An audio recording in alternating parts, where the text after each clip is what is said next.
treta. Porque feminismo que exclui não é feminismo. Isso pra mim se chama modismo. E agora eu venho falar, na verdade deve ser acomodação, porque não sabe quem que tava lá, nunca se viu nem se enxergou. Nas minas trans que morreram por aí, né? Demorou. Eu sei, eu me entendo e me enxergo. Ser mulher é muita treta, dá pra acreditar, sair, acordar, querer andar sem que alguém venha mexer ou falar como você deve se vestir, como você deve se portar. Ser mulher é acordar e revolução vai se fazer. Toda vez que eu coloco os pés pra fora de casa eu consigo entender.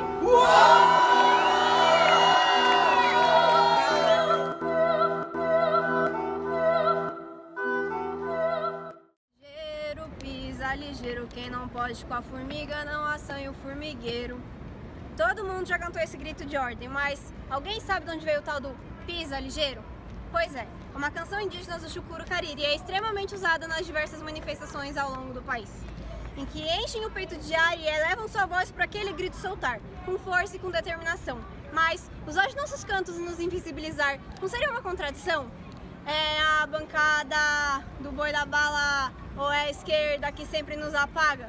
Sabe, eu tô cansada de insistir que vocês lembrem que nós estamos aqui. Tô sempre me perguntando, será que a luta de vocês é realmente para acabar com as opressões? Ou é só pensar em um sistema anticapitalista, mas continuar racista e genocida?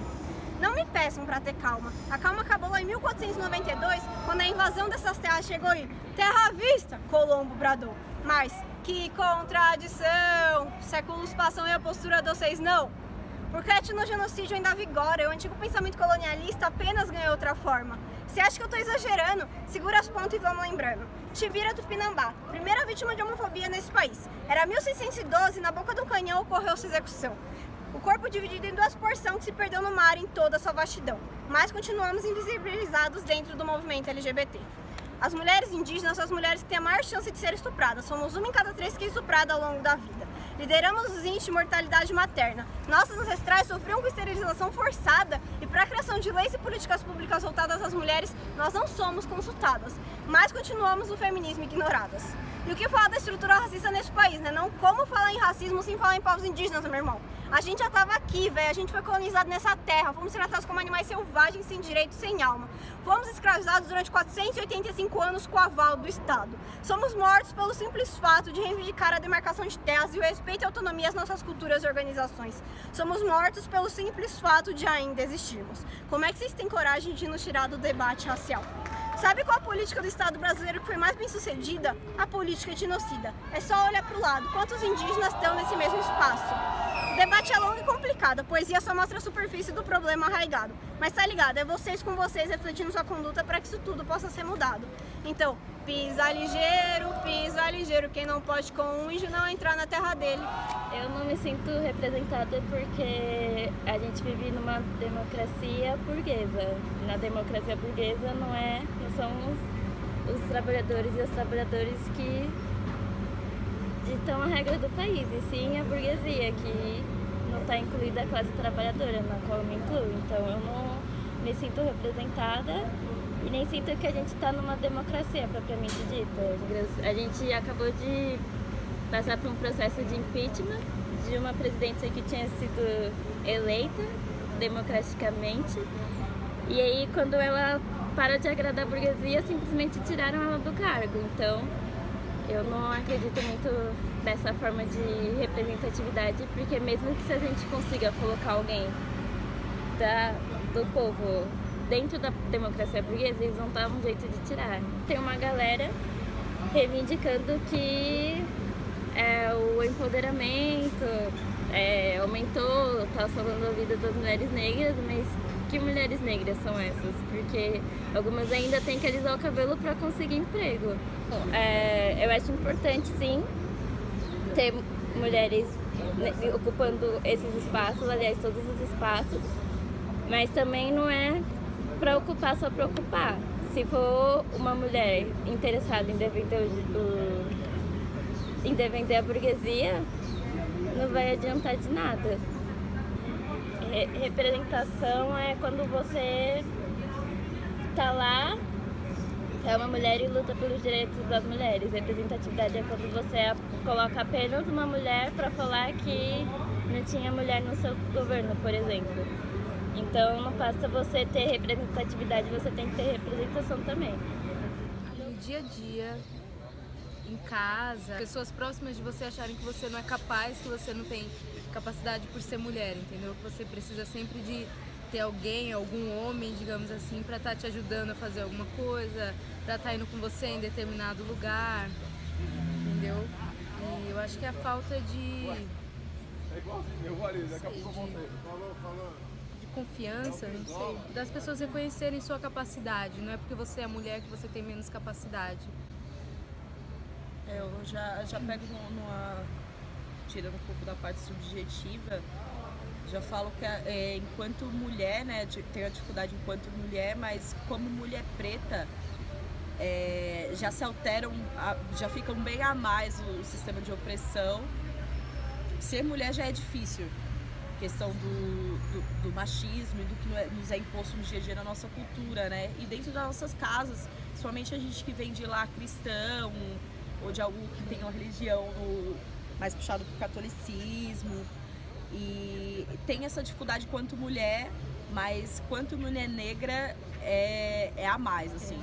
É algo de ser dentro da sua casa, quando você vem de uma família que está bem mesclada, tem brancos e pretos, ou tem pretos que não se reconhecem como pretos. Então, né, já tem essa parte da dor em casa. E na rua também pela questão do racismo escancarado mesmo, de você entrar na loja, as pessoas olharem, de ir atrás de você, de desconfiar o tempo inteiro, de te tratar como... Se eu tiver com uma moça branca do lado, eles vão chegar e cumprimentar ou falar a moça branca e mulher e tudo, e você vai falar morena. Sim. Geralmente vai referir a você como morena, algo do tipo. Ou vai logo comentar sobre o seu cabelo, suas características, elas ficam algo a se explorar. É isso que acontece. Uma coisa exótica, né? Fica a se explorar. O ato de você coçar o cabelo já pode ser um ato assim que você já vê a diferença, o olhar de nojo. Eu tenho uma deficiência física. Se eu entro no ônibus, é mais raro a pessoa levantar para me dar o lugar, e geralmente ela tem um olhar mais preconceituoso mesmo, assim.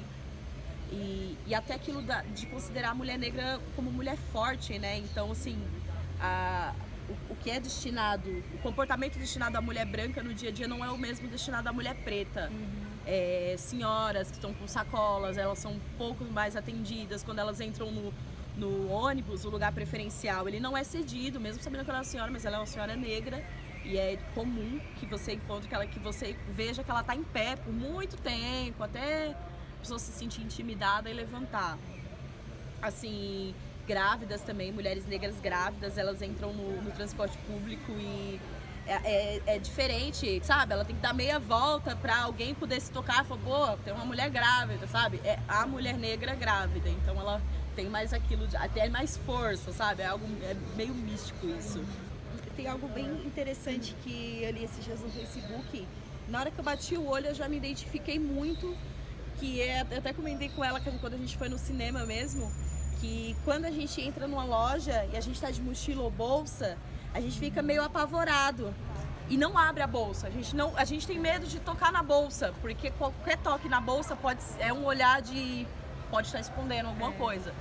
É sempre. E o tratamento mesmo, de você entrar na loja, já aconteceu de entrar numa loja com uma moça branca e eu estava com dinheiro, eu que ia efetuar a compra, e a vendedora se dirigir a ela, uma do lado da outra, e cumprimentar ela e não falar comigo. E ela falou assim, não, ela que veio atrás de um rímel aqui na Boticário e tudo mais, e ela ignorar a minha existência mesmo, assim. Na época eu confundi muito com a deficiência física, eu não tinha assumido, por exemplo, o cabelo crespo, aí no cabelo mais cacheado, eu usava o cabelo liso. E no dia eu fiquei meio assim, que eu pensei que algo seria discriminatório pela minha deficiência.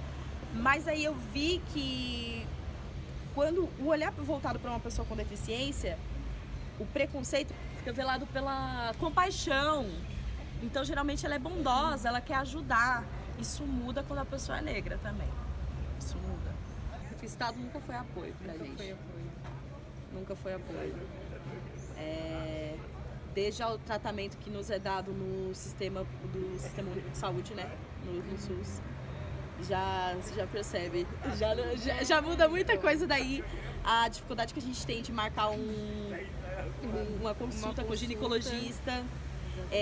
a quantidade... Isso, marcar exames para mesmo. conseguir um exame. A quantidade de mulheres periféricas que precisam de um atendimento psicológico, psiquiátrico e não tem, porque o SUS não oferece algo confortante pra gente, não é algo que... não tem como explicar isso, sabe? Eu acho que começa geralmente nessa parte mesmo da saúde. Sim. Em mulheres que engravidam, que são periféricas, novas, geralmente adolescentes que engravidam, o tratamento na hora de ganhar o bebê também é algo bem, sabe, bem difícil da pessoa ser grossa, ser ignorante, e tem que levar mesmo. Ninguém mandou engravidar, agora vai aguentar a dor. Assim, exatamente. Coisas muito absurdas. Pois é, e eu tava vendo uma reportagem sobre o feminicídio, que aumentou bastante desde 2009, se eu não me engano. E o índice principal de mulheres negras, né? Então, negras e jovens. Então você pensa que política, por que essa política não tá chegando até nós, entendeu? Como que tá subindo, né, o índice de feminicídio entre as mulheres negras, né? Com tantas ditas políticas, né, pra proteção da mulher, né? O papel da mulher é puxar fora Temer agora, porque... Como que a gente pode falar de democracia nesse governo? Deixa eu ver, a gente não votou no cara que tá no governo no momento. Começando por aí, Ele deu um golpe numa presidenta. Agora você falou da presidenta, eu lembrei, né, me veio na cabeça que muitas das atitudes, né, das pessoas, tanto do Congresso, do Judiciário, das pessoas mesmo, né, era questão dela ser mulher, né, presidente mulher. Então, a presidente mulher, mas que também como a gente pode dizer? É a mulher que eu não diria mexeu com uma, mexeu com todas, não. Porque as próprias leis censuradas por ela mesma. Eu lembro quando a gente começou a ir à rua e falar que era golpe, E ela mesma sancionou a lei, né? Que agora tudo é vandalismo, tudo virou vandalismo agora. Então assim, caramba, eu vou pra rua por uma pessoa que sancionou a lei pra me foder, tá ligado? Então é uma mulher que, pô, sim, eu vejo que teve a parte do machismo também, obviamente. Sim. Mas foi um jogo de poderes mesmo, né? E não tem como falar esses partidos que se dizem a partido da mulher... Mulheres que falam, estamos participando desse partido porque a mulher tem que ter participação. Eu posso estar errada, mas às vezes me parece que o discurso delas é mais pra enfatizar um estereótipo do gênero feminino do que mais pra colocar a mulher, entendeu? Eu penso isso também, que tem esses partidos agora em prol da mulher, mas eu queria saber em qual posição mesmo que essa mulher está, sabe? Se ela é só representatividade na fala ou se ela vai mesmo escrever e planejar e decidir políticas públicas destinadas às mulheres, sabe? Acredito também que a estética da mulher da periferia, da mulher negra em especial, ela serve de resistência, sabe? Porque você saber que uma entrevista de emprego você pode não passar com o seu cabelo... você tem que ser muito resistente pra falar assim, não, eu não vou fazer uma chapinha, eu vou ir assim. Seja mais fácil você chegar numa entrevista de emprego, você saber que você vai passar. Aí você vai eliminando as possibilidades, você vai bem vestida, se você for lésbica, você não vai masculinizada, você tem que ir o mais feminina possível. Aí começa as partes de privilégios. Se você tiver a pele mais clara, como a minha, você já sabe que você tem mais chance de passar, você tem que ir bem maquiada, você tem que ir bem vestida. Então, acho que tudo isso são maneiras de resistência, sim. E até mesmo os saraus, né, que estão sendo feitos na periferia, as poesias marginais, os slams, tudo isso tem sido canal de resistência mesmo. E até mesmo as próprias músicas, os funks que são tocados na periferia, me refiro a mulheres que cantam funk, sabe? As próprias MCs, MC Cacau Rocha, a MC Carol, sabe? A própria Carol Conká. Então, tipo assim... E até aquelas que são mais do funk, mais pesadão mesmo, como a Valesca. Tudo isso é resistência. Porque, aparentemente, é mais um feminismo liberal que fala da liberdade sexual da mulher. Aparentemente. Mas é muito mais que aquilo. Ela tem consciência que ali ela vai crescer economicamente e que nenhum cara vai poder pôr a mão nela mais. sabe? Que ela vai poder ter a autonomia dela de sair de casa, de morar em outro lugar, sabe? De mexer a vida dela, de movimentar, de estudar. Então, há muita crítica sobre isso, sobre o funk, sobre o funk vindo de mulheres e tudo mais. Mas ele é uma resistência ali, e ele fortalece muito a autonomia da mulher. Até naqueles que caem na problematização, né, da sororidade, né? Você vê que é uma coisa tão difícil que eu achar que eu nem consigo falar o nome. Nem sei o nome da sororidade, então há bastante críticas em questão disso, né? Que eles vão, incitando a rivalidade feminina e tudo mais. E mano, viver na periferia é outra coisa. É outra fita, é outras ideias em relação a ser irmã e tudo mais. Outra fita, sabe? Não é a mesma coisa de discussão acadêmica, não é a mesma coisa de você ter a oportunidade de sentar numa roda, não é a mesma educação, vocês não têm a mesma... As mulheres brancas e ricas, elas não têm a mesma vivência de rua da mulher preta ou da mulher periférica. A mulher branca, por exemplo, ela tem muita dificuldade em coisas simples, em pôr um limite num cara, como numa cantada. A mulher preta não, ela sabe que ela tem que se defender sozinha. Então o cara vem com a cantada pra cima dela, ela já corta o cara de cara, você corta sua piroca. Pronto! É poucas, a gente tem uma agressividade a mais. Porque a nossa vivência nos ensinou a isso, sabe? Então isso de amar mulheres acima de tudo, eu não digo, como eu posso dizer, pró-feminista não, é pró-mulher, né? Ser pró-mulher. Acho que todas somos um pouco, sabe? Mas feminismo é política. E minha vivência não permite, sabe? Em tudo sentar pra discutir, conversar e ser resolvido assim rapidamente com teorias. Tem coisas que é vivência vai além do gênero. Vai de você olhar e falar assim, putz, mano, você é mulher, mas você tá sendo racista comigo. Você tá sendo racista nessa situação, você não vai parar pra me ouvir. Então eu vou te esculachar, eu vou xingar você no Facebook, eu vou expressar minha revolta. E eu que não sei o que é sororidade, sabe? Acho que as mulheres mais acadêmicas, mais de elite, elas esperam isso. Que a gente tenha um diálogo muito pacífico, sabe? E não é assim que as coisas funcionam. Vocês ofendem, sabe? Igual... Não tem como não citar, né? Pessoas que disseram que receberam o aval de outras pessoas negras que estavam com a luta e tudo mais, e você fica tipo assim, poxa, mano, tem muita mina de resistência na periferia que canta rap, que canta funk, não é conhecida, mas lá dentro sabe? Por que eu passaria a luta por uma pessoa branca acadêmica, tá ligado? Por que eu passaria, tipo, um legado disso? E a questão da agressividade que a gente teve até mesmo na sala de aula, ela falou, não, é agressividade falar do turbante, eu não poder usar turbante, eu não poder usar isso. Mano, você usa o que você quiser. Você usa o que você quiser. Só que você tem que ter consciência e não tem só isso de... Eu entendo que é um sistema, que é capitalismo e que faz com que vende tudo, né? Tudo se compra, tudo se vende, cultura é alheia e tudo mais. Mas e aí, cara? Você deixa de comer carne. Você deixa de comprar tal roupa, você deixa de fumar, você deixa de fazer outra coisa em prol dos animais, em prol de tantas coisas. Mas turbante, apropriação cultural, não, isso é coisa do sistema, isso não é individual. Pra mim é uma discussão rasa, eu não costumo entrar nessa discussão. Se quiser me aparecer de turbante, você branco aparecer de turbante, eu não vou fazer nada, eu não vou tirar o turbante da sua cabeça.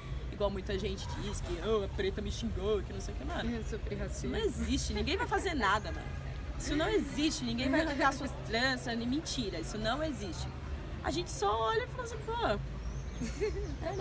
Então tá bom, né? Então tá bom. Manas brancas, imagina se nós olhássemos para a história da emancipação feminina, ainda sairíamos estampando em nossos corpos que feminismo salva?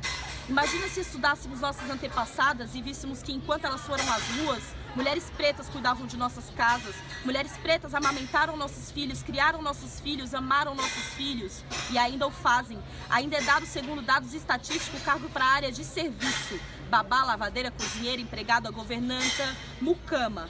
Enquanto nós, ainda que ganhemos abaixo dos homens brancos, estamos em nossos próprios carros, com reconhecimento nos grandes cargos, com nossos diplomas autenticados e com a boca cheia. Comentamos com nossos amigos e amigas o quanto precisamos de nossas empregadas e até elogiamos como tia Anastácia.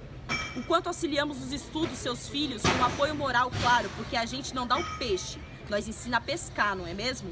E nesse mar chamado privilégio, os homens boiam e nós tomamos sol na beirada. Imagina, irmãs, imaginem que meu cabelo loiro endredado causa ranço nas pretas e não é recalque, muito menos uma questão de afinidade, mas nós apenas transferimos nossa culpa e colocamos no sistema.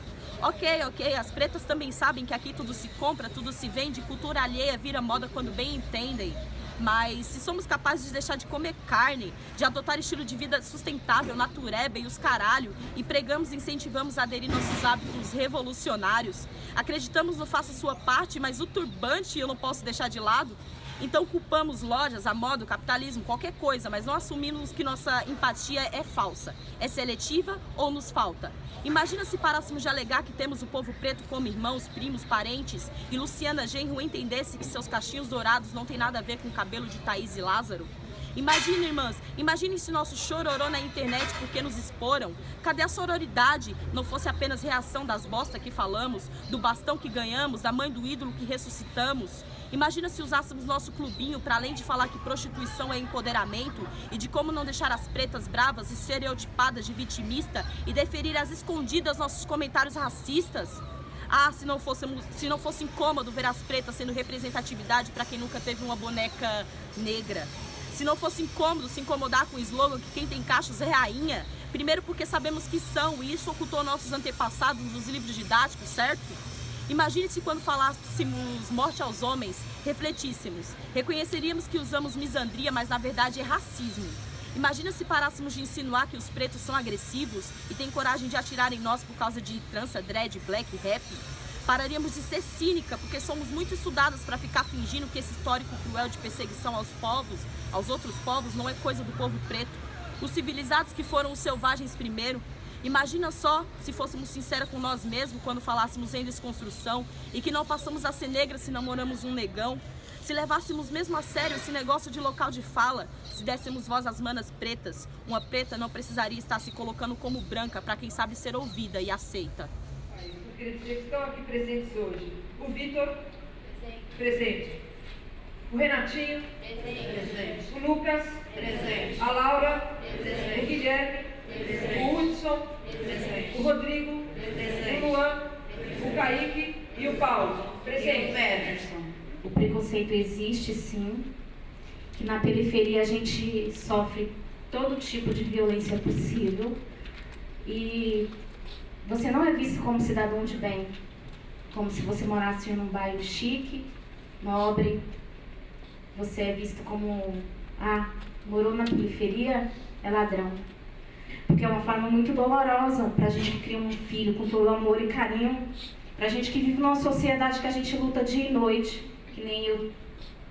Eu posso acreditar que muitos trabalham, estudam, dão o seu melhor e ninguém tem o direito de tirar a vida do outro. Ninguém tem esse direito. E o Estado, ele nunca vai assumir que ele faz isso. Primeiramente, eu conheci o movimento das Mães de Maio, onde, é igual você falou, eu fui numa palestra e lá eu me identifiquei, lá eu fui acolhida, porque o Estado ele não oferece nada, ele só oferece a dor pra gente. Só isso, mais nada. Você tem que sentar, você tem que esperar e é assim que funciona. Se você tem condições, você vai à frente. Se você não tem, você tem que sentar e esperar a justiça brasileira, que a gente sabe que é lenta. Ela pode nunca chegar. A justiça para o meu filho pode nunca chegar. E o que acontece nesse sentido? Pra gente que trabalha, que vive nessa situação, o que acontece? A gente acaba se sentindo oprimido, a gente acaba se sentindo excluído, porque é isso que acontece. O meu filho, é igual ela falou, independente de ter passagem ou não pela polícia, ele não merecia ter morrido da forma que ele morreu, com um tiro na nuca, sem chance nenhuma de defesa. E ainda, por fim, além dele morrer uma vez, ele morreu a segunda vez quando eu cheguei naquele ML. E eu fui recebida por aquelas pessoas que me olhavam como se eu fosse uma criminosa, como se eu tivesse feito o que era de mais errado. Foi isso que aconteceu. Eu fui recebida como a mãe do rapaz, do bandido que confrontou com a polícia. Minha luta não é só pelo meu filho, não. Minha luta é pelos meus outros 2 filhos também que estão lá, estão vivos, que a qualquer momento também eles correm risco de vida, porque a gente sai cedo para trabalhar, mas não sabe se vai voltar. Ele sai para a escola, mas também não sabe se vai voltar, por quê? Eu tinha um filho branco, Peterson era branco, mas eu tenho também um filho negro também. Então, qual que é a diferença? Nenhuma. Quem tem o direito de decidir pela vida? Ninguém tem direito de decidir pela nossa vida, ninguém. Então, o que eu quero deixar bem claro para vocês aqui é só uma coisa, que pode acontecer com qualquer um sim, mas na periferia, o jovem negro e periférico é o que mais sofre. As estatísticas são grandes, são gritantes, só o cego não enxerga. O que mais precisa acontecer na vida, aqui, nesse Brasil, para que as autoridades da gente abram os olhos? Mas é muito conveniente a gente fechar os olhos, é mais fácil. Por quê? O que eles falam? O que falaram para mim? Ah, se você está querendo justiça para receber indenização. Não, eu não queria indenização, eu não quero indenização. Eu queria meu filho aqui comigo, porque eu criei ele para ser um cidadão de bem. Eu criei ele com todo o amor e carinho, eu criei ele sozinha praticamente, porque o pai abandonou quando era ainda muito pequeno. Então, o que é para mim isso? É uma dor que sangra dia e noite. É uma dor que não tem dinheiro no mundo que pague. Eu não tenho mais força para chorar. Se vocês me deixarem aqui, eu falo a noite toda. Mas sabe por que eu vou falar a noite toda? Porque eu tenho força para falar. Eu tenho vontade de falar. Para vocês ouvirem que pode acontecer com qualquer um. Mas o jovem negro, periférico, a roupa, a vestimenta, isso já é um ponto crucial. Porque a polícia, no ponto de abordagem que ela faz, ela já te leva para o cantinho. Quantas vezes eu já me passei do meu serviço e vi vários jovens no beco apanhando e a gente tem que baixar a cabeça e seguir nosso caminho. Por que isso tem que acontecer? Por quê? Não pode acontecer, mas acontece todos os dias na periferia de São Paulo. Eu moro no extremo sul, no divisa de Capão Redondo, com o Parque Santo Antônio, Jardim Ângela, Menininha. Ali é onde o filho chora e a mãe não vê. Meu filho morreu como ladrão. Meu filho, infelizmente, ele estava fazendo uma saidinha de banco aqui próximo, na Avenida Afonso Bovero. Mas só que o meu filho tinha o direito de pagar o seu erro preso. Tem uma filmagem nítida de uma execução que meu filho estava se entregando e o policial, um policial civil, do nome André Pereira dos Santos, estava no seu horário, no dia de folga, fazendo uma segurança por uma pessoa normal como nós, e ele deu a sentença de morte para o meu filho.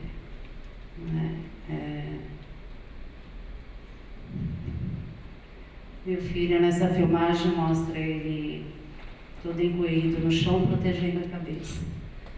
E nessa filmagem mostra o policial mirando e atirando. Meu filho levou 3 disparos, face lombar do lado esquerdo. Só que o laudo do hospital, além desses 3 disparos, ele estava com o braço direito e a perna direita quebrada também. Só tiraram meu filho do chão quando ele parou de se mexer. E, infelizmente, o promotor do caso do meu filho é um cara que eu não entendo o que aquele homem está fazendo dentro do Ministério Público. Porque a visão dele é nítida, vocês podem até jogar no Google, Rogério Leão Zagalo. Apologia ao extremismo. A visão dele é pobre, bandido bom é bandido morto e pobre também. Dia 13 de agosto agora, o Zagalo pediu arquivamento. Então o Estado matou meu filho e me matou 2 vezes, né? Porque a bala mata, mas a caneta do promotor também. Esses números que passam aí, né, a pesquisa deu isso, eu particularmente eu não acredito. Esse número é muito maior. Há um tempo atrás, há uns 2 meses, eu fui na cova do meu filho e o Covilo que toma conta lá para mim, o Bruno, ele sabe da minha luta, ele sabe do que meu filho partiu. E ele falou para mim, só dentro de 3 dias aqui foi enterrado 15 jovens mortos pela polícia. Então, em 3 dias, em um cemitério, você imagina nos outros. Né? Então, eu não acredito nesse número aí. Esse número não é verdadeiro, com certeza não é, porque o Estado é assassino. A pena de morte aqui só não tem assinada, mas ela é nítida. Né? Esses soldadinhos do Estado aí, eles decidem quem vive e quem morre. Os meninos são vistos como ladrão. Então, nós da periferia praticamente não tem direito a nada, né? A nada. Mas eu vejo policial entrando numa biqueira, ou numa boca de droga, ou numa lojinha, não sei como vocês conhecem, e pegando dinheiro dos caras. Então, quem é mais ladrão? É aquele menino que está vestindo um tênis Mizuno que a mãe parcelou para poder comprar? Ou é um polícia que entra lá e pega? Tem mães, das mães em luto, que parou com a luta agora porque está na luta do câncer. E não tem assistência alguma, porque o Estado ele não oferece nada. Ele não oferece recurso nenhum para uma mãe, para a família, para o filho daquele rapaz que o Estado matou. A gente não tem o direito de ir e vir, né? Não existe isso. Eu vou ser bem sincera com vocês. A primeira vez que eu estive aqui foi numa quinta-feira também. Eu fiquei impressionado com o que eu vi lá fora. Não sou contra nada, cada um leva a sua vida da maneira que quer, você entendeu? Não estou julgando quem curte, quem não curte, jamais, não é isso. Eu fiquei impressionada porque, assim, muita gente fumando baseado, né? Se isso acontece na periferia, são traficantes. Aqui são usuários. Gente, isso é o que tem na periferia. Né? Nós não temos essa liberdade que tem por aqui. O Brasil não tem democracia. Pode até ter na nossa cabeça, mas no geral não tem. Não adianta passar pano, fi, que o pano rasga. O chão não é tão plano, sem plano seu cano engasga. Sua mão vai cheia de farpa pra firmar causa sem carga. É um cargo bem pesado pra quem tem a palma larga. Larga as ideias tortas, não importa de quem vem. Quem não suporta a própria corda, corta suas cordas também. Não comporta a mesma rota, desalinha o próprio trem. Descarrilha trilha em tortas, é lorota o que mais tem. Se quem você defende não aprende, não entende, não enxerga um palmo à frente, não vai fazer diferente. Me interessa de quem seja, certas coisas não aturo. Vou decisando de caminhada se não tem visão de futuro. Não adianta pôr no seguro, ideia frágil, fácil quebra. Prejuízo vem com juros, cobrado em outra moeda. Quem passa pano pra machista e racista se espalha. Protetor de fascista é fascista da mesma laia. Não adianta passar pano, que o pano rasga. Não adianta passar pano, que o pano rasga. Não adianta passar pano, que o pano rasga. Protetor de pilantra, pilantra da mesma laia. Não adianta passar pano, que o pano rasga. Não adianta passar pano, que o pano rasga. Não adianta passar